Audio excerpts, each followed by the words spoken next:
ಮಧ್ಯಂತರ ಜಾಮೀನು ತಗೊಂಡಿರೋದು ಮೆಡಿಕಲ್ ಗ್ರೌಂಡ್ಸ್ ಮೇಲೆ. ಜಾಮೀನು ತೆಗೆದುಕೊಳ್ಳುವಾಗ ವಾದ ಮಾಡಿದ್ದು ತೀವ್ರ ಬೆನ್ನು ನೋವಿದೆ, ಅರ್ಜೆಂಟಾಗಿ ಆಪರೇಷನ್ ಆಗಬೇಕು, ಆಪರೇಷನ್ ಮಾಡದೆ ಹೋದರೆ ಲಕ್ವ ಹೊಡೆದು ಬಿಡಬಹುದು ಅಂತ. ಲಕ್ವ ಹೊಡೆದು ಬಿಡಬಹುದು. ಇಲ್ಲಿ ಏನ್ ನಡೀತದೆ ಗೊತ್ತಾ ರಾಜ? ಗೊತ್ತು ರಾಜ.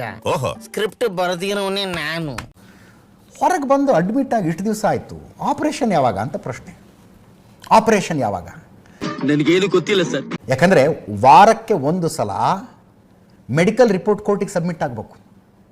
6 ವಾರದ ಜಾಮೀನು ಇರೋದು. ಈ ತರ ಒಂದು ಮ್ಯಾಟ್ರೇ ನಮಗೆ ಗೊತ್ತಿಲ್ವಲ್ಲ. ಈ ವಾರ ಏನೇನು ಟ್ರೀಟ್ಮೆಂಟ್ ಆಗಿದೆ ಅನ್ನೋ ಅಪ್ಡೇಟ್ ಹೋಗ್ಬೇಕು. ಆಪರೇಷನ್ ಯಾವಾಗ ಅನ್ನೋ ಪ್ರಶ್ನೆಗೆ ಉತ್ತರ ಸಿಗ್ತಾ ಇಲ್ಲ. ನಿಮ್ಗೆ ಯಾಕೆ ಬೇಕದು? ತಿಕಾ ಮುಚ್ಕೊಂಡು ಹೋಗಲ್ಲ. ಹಾಸ್ಪಿಟಲ್ನಿಂದ ಕೋರ್ಟ್ಗೆ ಕೊಟ್ಟಿರುವ ರಿಪೋರ್ಟ್ನಲ್ಲಿ he is being prepared for surgery ಅಂತ ಬರೆದಿದ್ದಾರಂತೆ.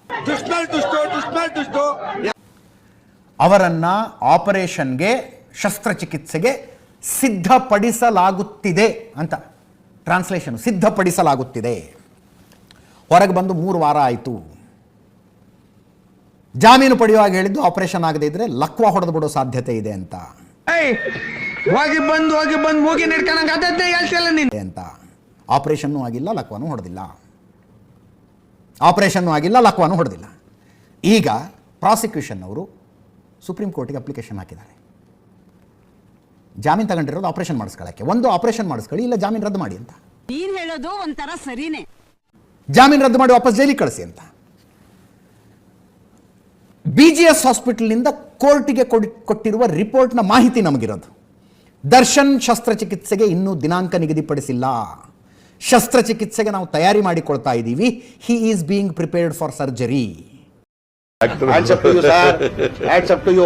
ಯಾರು ಮಾಡಕ್ ಸಾಧ್ಯ ಆಗಲ್ಲ. ಯಾವನ ಇದಲ್ಲಿ ರಾಜ್ಯದಲ್ಲಿ ರೋಗಿ ಒಪ್ಪಿಗೆ ಕೊಟ್ಟ ಕೂಡಲೇ ಸರ್ಜರಿಗೆ ತಯಾರಿದ್ದೇವೆ. ಇದು ರಿಪೋರ್ಟ್. ಅದರ ಅರ್ಥ ದರ್ಶನ್ ಇನ್ನೂ ಒಪ್ಪಿಗೆ ಕೊಡ್ತಾ ಇಲ್ಲ ಅಂತ ಡಾಕ್ಟರ್ ನವೀನ್ ಮಾತಾಡಿದ್ದಾರೆ.